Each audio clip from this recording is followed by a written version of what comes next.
Ludicrous feed is proudly sponsored by Carloop Data and Koba Car Insurance. Hey everyone, welcome to today's video, and it is with great excitement that I'm here to show you the all-electric Ford Mustang Mach-E, courtesy of my friend Anthony, who has kindly loaned me this vehicle for the week. It is an absolute beast, dare I say, sexy looking vehicle, or at least sexy for an SUV anyway.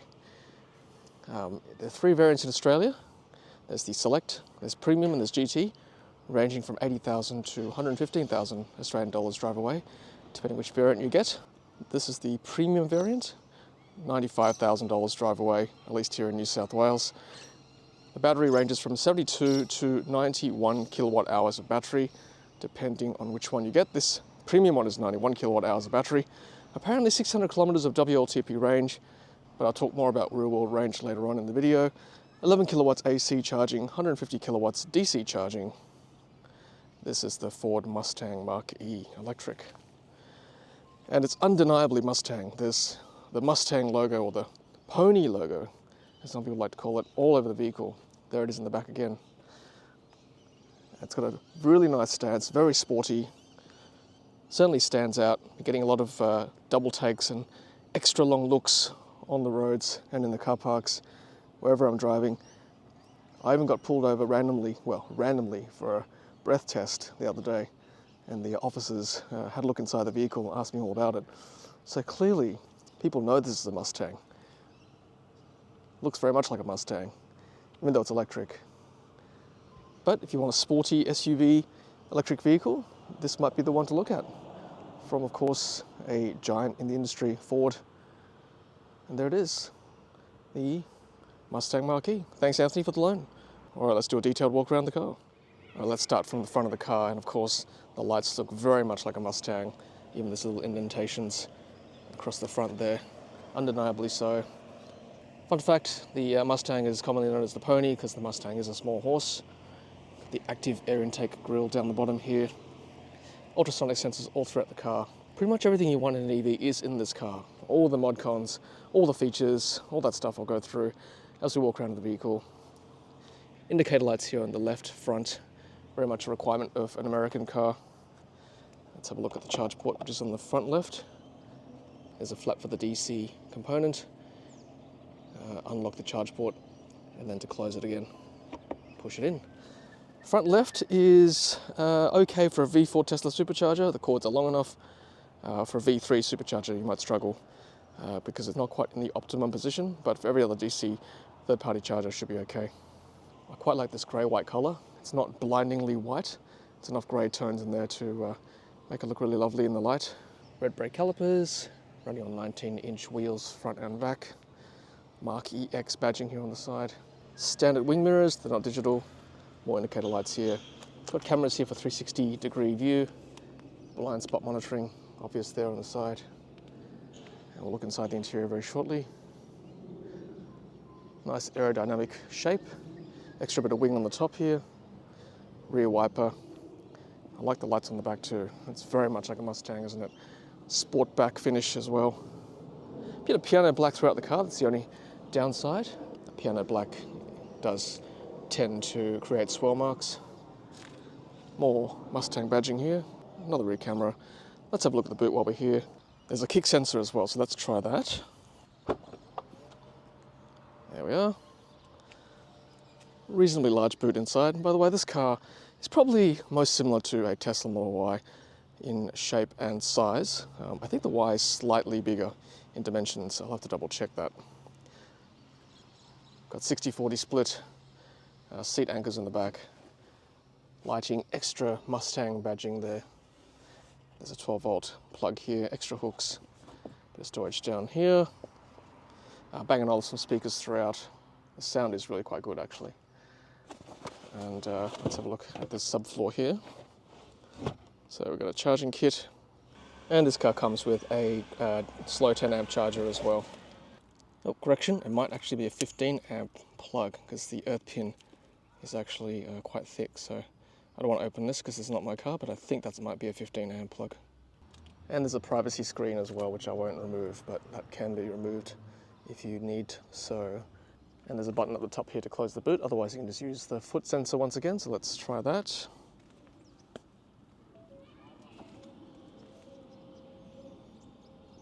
There we are. And the door handles, or lack thereof, are very interesting. To open the door, you've actually got to push this button here, and then it just flips open. And for the front passenger and driver doors, there's a little latch here you can pull to open. Sounds okay to close. Let's try that again. One more time. Not too bad. And then for the back passenger doors, it's just, there's no actual latch to pull. Just got to use this part of the door to open and shut. You'll notice too, I'm not sure whether you can see that in the light, but there are actually numbers here on the B pillar of the driver door. And you can actually program those numbers to act as, I guess, a PIN code to lock and unlock your vehicle. So that's quite a nifty feature. And look, I'm pretty impressed with the fit and finish of the exterior of the vehicle. And some nice hard plastics going on here, along with the trim. And the paint quality seems quite good as well. So overall, very happy with the exterior. Okay, so one more thing before we have a look at the inside of the car. Let's have a look at the bonnet.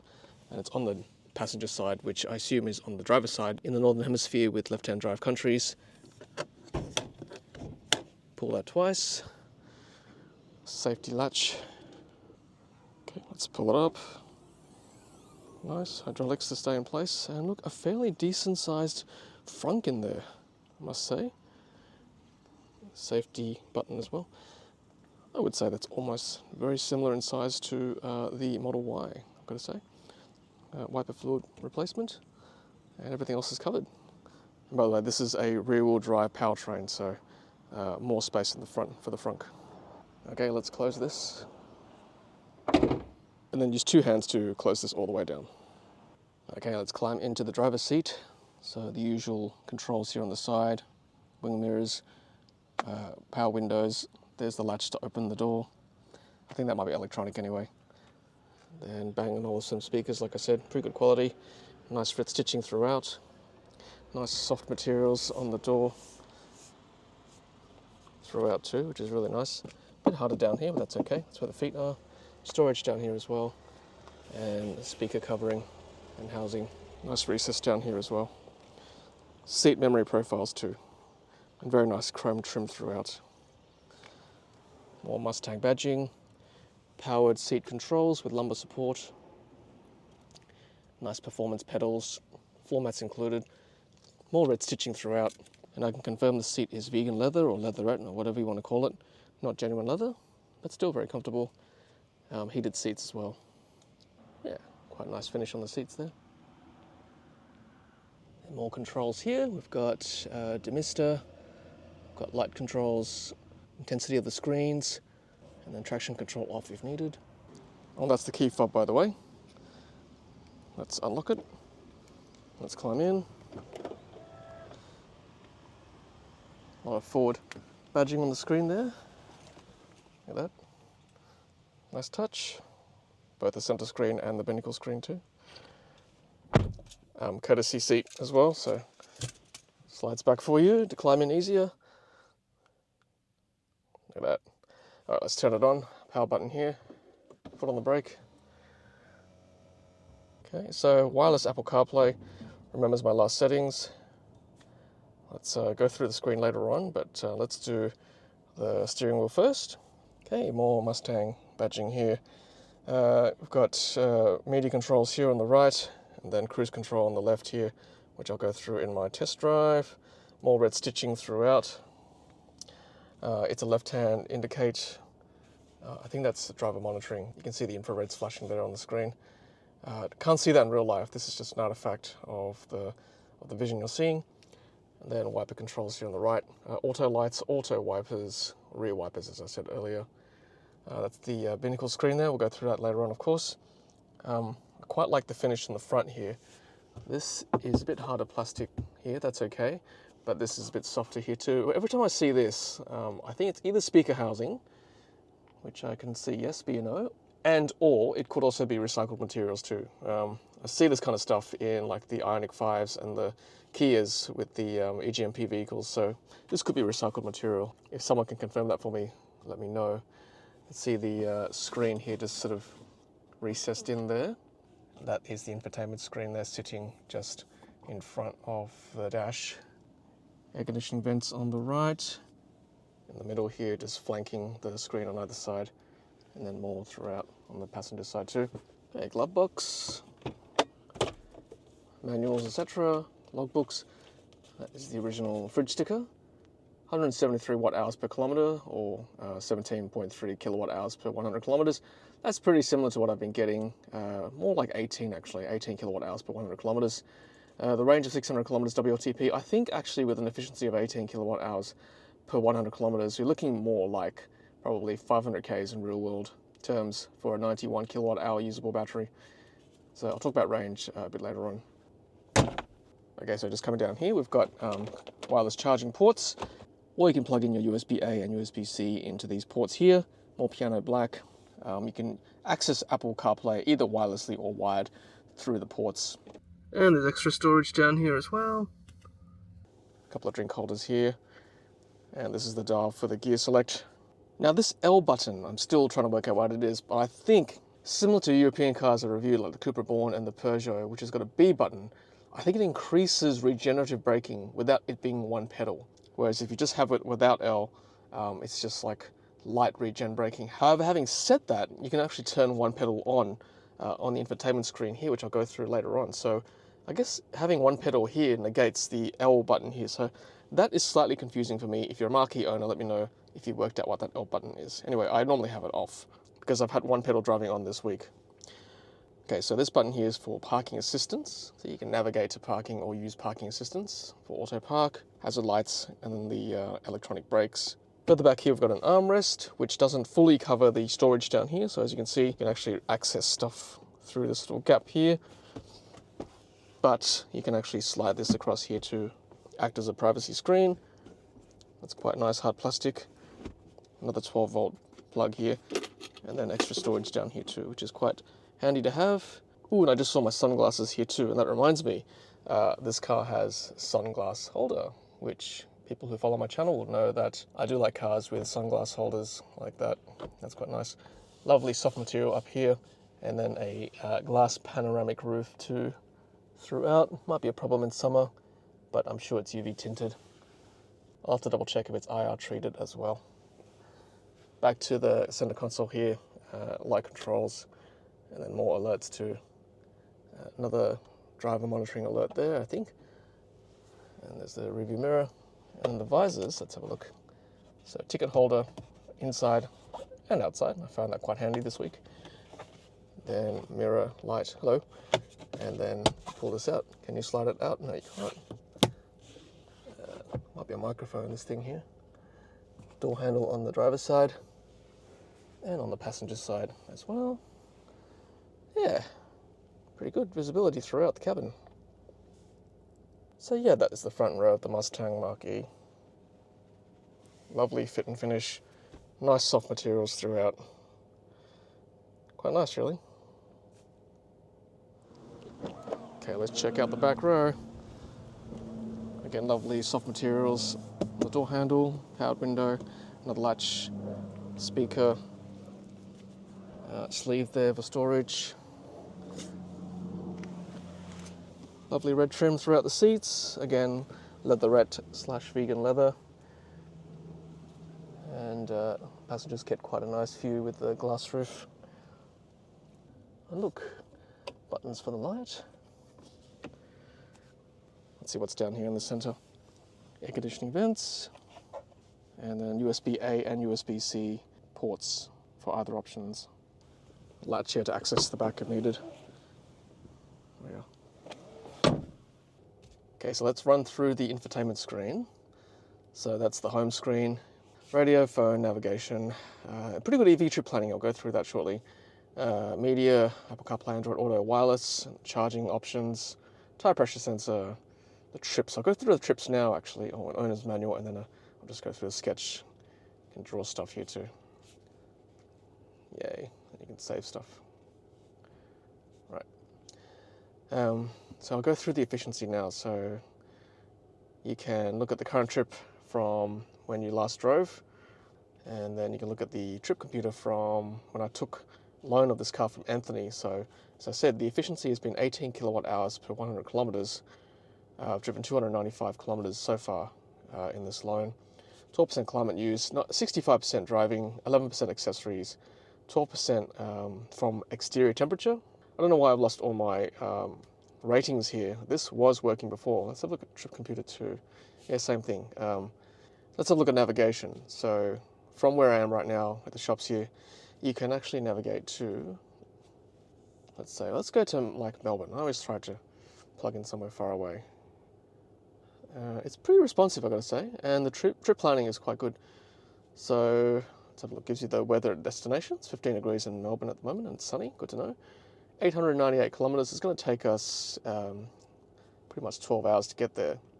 Gives you several options, so you can go a bit longer route that way, or slightly different here. You can see here too the range currently with the amount of charge I've got with this car. So let's go this one here along the Hume Freeway, I imagine. And you can see already the car is telling me to charge along the way, which is fantastic. That's what I want in an EV. It's got to have decent EV trip planning. So hats off to Ford for doing this. So let's do that. So how good is this? This is one of the best EV trip planning systems I've seen outside of Tesla and maybe even Polestar. Total trip time, arrival at 10 o'clock tonight, 4 charges, 2 hours and 40 minutes worth of charging. That's very good, good detail.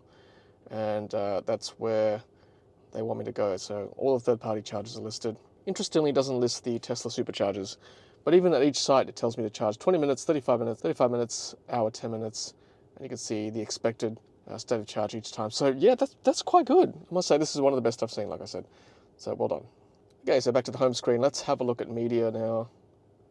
Bluetooth audio, Apple CarPlay, etc. And then radio. Sorry, Shania, just turn you down for a bit. So yeah, all the local radio stations are here. Digital radio and AM radio. I know some of you miss the AM dial in some of the other EVs. For example, Tesla doesn't have AM radio, so good to have that there. Okay, so let's go back to the main screen and we'll check out tire pressure quickly. I think you can probably change out the PSI in the settings. And then let's have a look at the charging screen. So current state of charge, estimated range, EV driving history. No, we don't want to reset that. No, that'd be bad. I want to keep that record. Departure and comfort. Allows you to set a departure time and comfort level. When your vehicle is plugged in, it plans to finish charging and heat or cool the cabin before the departure time. By saving a departure time and comfort level, the vehicle needs to draw less power from the high voltage battery at the start of your drive. It can help you maximize range. So that's, yeah, preconditioning the battery before you drive off each day. And then under charging locations, so you can set your location there, for example, as home, for example, and then you can set a charge window to take advantage of cheaper electricity. Okay, let's have a look at settings. So this is quite fun. Set whisper active and untame, and then untame is a bit of quote-unquote engine noise, which I'll go through in my test drive. This is what the officers that pulled me over for the random breath test wanted me to try. I said it doesn't actually work when the car is stationary. It only makes noise when you drive, so I'll be disappointed with that. Active, sort of a balance between whisper and untame, and whisper is just quiet, of course. You can turn the propulsion sound on and off, and then one pedal drive is there as well as auto hold. Calm screen. Calm screen. Okay, sound settings. Yep. Phone list is pretty self-explanatory. Driver assistance settings, you can turn them all on and off, and they keep the settings too, which is nice. I quite like that.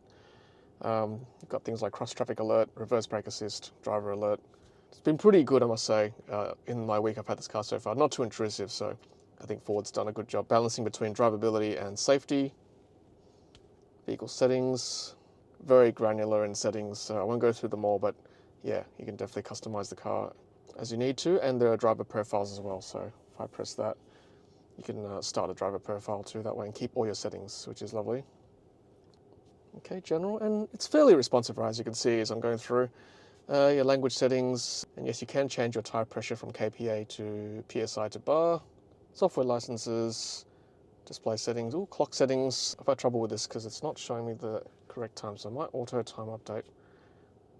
And there, it's now on Australian Eastern Standard Time, which is what we're on currently. ambient lighting selection, so you can change the colors of the ambient lighting at night, which looks quite nice, I must say. Connectivity, there we go. There's a mobile app too, which I'll show you in a second. Software updates, yes, the Ford is promising over-the-air updates, which is good. No updates at the moment. Ford Assistant, that's like the voice prompts. And then valet mode to lock your car for extra security. Okay, so Anthony has kindly given me access to the Ford Pass app, so you can unlock the car that way, view the charges, stats about the vehicle, you can actually set charging time as well.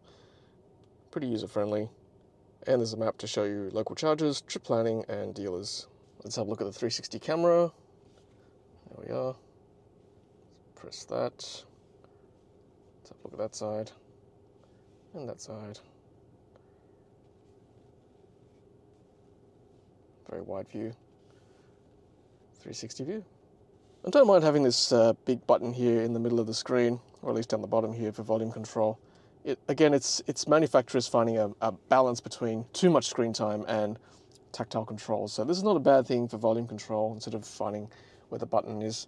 And the air conditioning is easily accessible here too, all the controls that you need. Seat heating, thermostat, demisters, fan controls, steering wheel heating. I don't think there's seat ventilation that I can see. And that way, when you're fiddling with the controls and whatnot, all the air conditioning settings are still down here, as opposed to having to try and find it each time. So clearly someone at Ford has thought about the controls of this vehicle, because it seems very user-friendly, I must say. So hats off again to Ford for doing this. And then good old Apple CarPlay, if you want to use Waze, you can, and everything else too. Well, I think that's pretty much it for a walk around of the exterior and interior of the all-electric Ford Mustang Mach-E. Now it's time to go for a test drive. Let's do it. Alright, we are off on our drive. Alright, entering the tunnel. Let's merge first before we engage cruise control. Sparkling lights. It's quite pretty, really. And I've got cruise control on, as you can see. It's in dark mode because it's obviously not too bright in the tunnel. And just a bit of driver monitoring aids up there on the ceiling of this tunnel. What's cool about the cruise control too is that it will actually match the posted speed sign as the speed limit changes. And that's very different to the Tesla Autopilot, where it doesn't do that just yet on multi-lane roads. But I've noticed this week with the Ford Mustang Mach-E that it does that. Like when the posted speed sign changes, then your max speed will change as well. And there's an offset setting too. So if you offset by, whatever, 1, 2, 3, 4, 5 kilometers an hour above or below the posted speed sign, then it'll change to that offset for you as well. And then you can change the offset too, which is pretty handy. I've got it currently on Untame, so you can change, see that Whisper, Active, Untame. And that just, it's basically Eco, Normal and Sport mode. I've had it on Active most of this week. Gives you a slight propulsion sound, but with the Untame there's a bit more quote-unquote engine noise for those who want a bit more oomph when they drive this electric vehicle. Okay, so I exit the tunnel here. See what happens with the posted speed sign and the max speed. I like the lights there. It's quite nice. Auto steer's been quite good. Lane keeping, yeah, quite nice. Fun fact also is that I didn't mention earlier that the base variant, or the select variant of the Mustang Mach-E, is actually equipped with a LFP, lithium iron phosphate battery. You might find that unusual because the LFP battery is a Chinese battery, and this is an American car, right? See what happens when I go to 100. See that? It matches the speed sign to 100. That's pretty cool. Yeah, so back to what I was saying. It's a Chinese-made battery. This car's actually made in Mexico, by the way. So yeah, fun fact for you guys. And look, I'll be super honest with you guys. I was very skeptical about the Mustang Mach-E when it first got released a couple of years ago online. I was thinking, is this going to be a proper EV, ground-up EV, designed well, or is it just going to be compliance, lip service to the electric vehicle movement from Ford? And I'll be honest, having driven this week, first of all, this car looks better in real life than it does in pictures, I must say. saw part 1 of my video, it's, I don't know, just in real life it just feels right. You feel like you're driving a Mustang. You're looking at a Mustang. It's turned a lot of heads this week. And I think you'd be very happy if you were seriously looking at this car. Secondly, inside and outside this car is designed really well. Fit and finish is wonderful. Someone has put, or a team has put a lot of thought into this car to make sure that it works. And look, whether it sells well or not is a different matter, but I'm happy with the philosophy of this vehicle being a ground-up EV. So hats off to Ford for that. The software is actually pretty good too. Very intuitive with the way it works with the settings. There's a mix of buttons and controls on the screen. Things are pretty responsive. The settings are all laid out quite well. So again, the philosophy is there. There's OTA software updates, I believe, as well. So it should get better with time too. So yeah, I guess we'll see what happens with this car, whether it sells well or not in Australia. I guess the question is, the odd thing is that obviously people who, well, from my point of view anyway, as an outsider looking in, because I've never had a Mustang before, but from an outsider looking in, from what I can see, people buy a Mustang because they love the grunt, the history, the muscle car aspect of this vehicle or this brand. And well, that's pretty much why I think people buy a Mustang, from what I can see from associates, friends, colleagues who've owned a Mustang or currently own one, why they bought one. So, I guess, this is kind of the opposite philosophy, right? It's an EV. It's like quiet. It's eco-friendly. It's more efficient. Would someone who would naturally buy a Mustang buy this vehicle because they've had a change of heart? Or are they trying to reach a new market where, you kind of want that history. You like the look of the Mustang, but you kind of want to go eco as well. So, I don't know. I think there's probably a place for both, maybe. Someone who has suddenly had a change of heart with, petrol vehicles. They want to go electric, but they still like the Mustang look. We'll see. We'll see whether Ford improves on this with time, or they just go, okay, we've tried the electric thing, and this is the best we could do. So the challenge is there for Ford, definitely. So what do you guys think about the insulation of the vehicle as we switch over to this rough road? When it's smooth before, it's pretty good, right? But now with this rough road, it's a bit of noise coming through. The suspension I found has been quite good. It's pretty stable even on that sport untamed mode. So we're about to turn off now, and then we'll see. Now we're on this smoother road. It's quite good. Pretty good sound insulation. I'll show you quickly just on the other modes here. So I'll just put it on like active. Not too much difference. It's more of a difference on like urban roads, and then whisper is like no engine noise, or at least very little. I'll chuck it back on tame for now as we get onto the city roads, or at least suburban roads. You can hear a bit of the propulsion noise.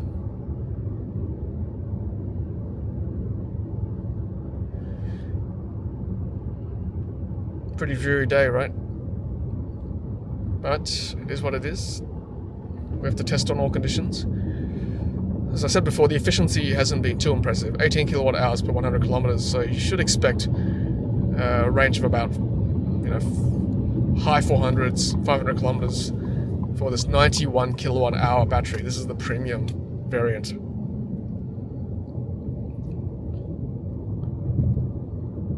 Okay, we're exiting. Let's see whether it picks up a speed sign. Might change accordingly, even on a multi-lane road. I'm gonna go this way. Here we go. There's a 60 up ahead. Let's see what happens again. Yep. Beautiful execution right there. Well done. That is better than Tesla with the posted speed sign. There you go. Alright, so I'll show you a bit of the engine noise before we sign off. You can hear that, right?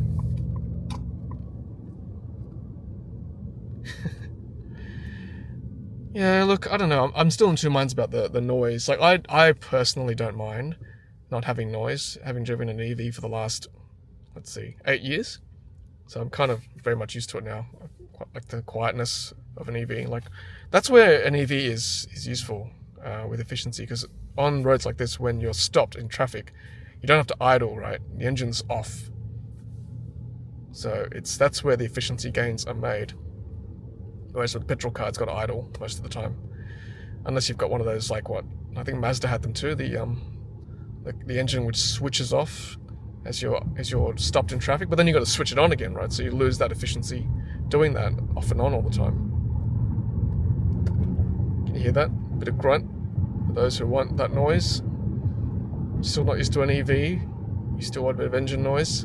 It's got a low pedestrian warning sound too, so that's quite useful for safety reasons.